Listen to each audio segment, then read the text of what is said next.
हम गुंजन चौधरी समस्त मिथिलावासी के गोर लगै छी। हम एकटा महादेव के नचारी गीत प्रस्तुत करऽ जाइ छी। अहाँ सब गीत के अंत तक जरूर सुनब। भय गेला भांग का बेरा, उठो हे गौरा।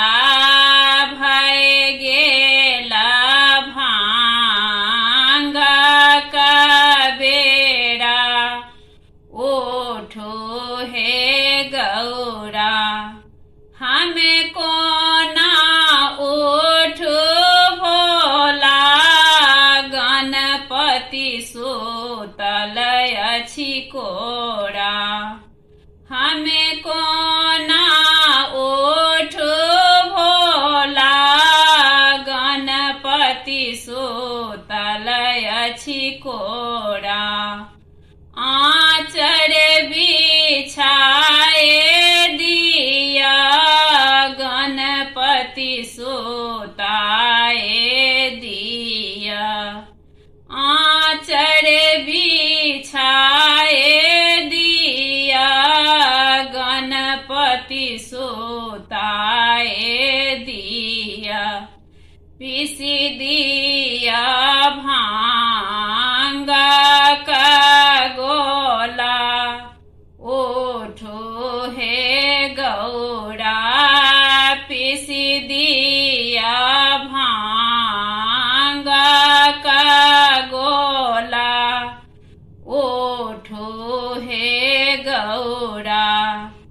नए भेटल कुंडिल सोटा, नए भेटल भांग का झोरा।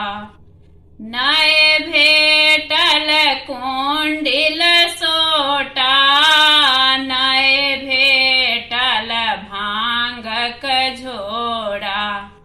कोना कपी सब भांग गोला, उठो हे गौरा। कोना कपी सब भांग गोला, उठो हे गौरा। घर बे में कुंडिल सोटा, घर बे में भांग का झोरा। घर बे में कुंडिल सोटा, घर बे में भांग का झोरा। पीसी दिया भांग का गोला, उठो हे गौरा। पीसी दिया भांग का गोला, उठो हे गौरा। भय गेला भांग का बेरा, उठो हे गौरा।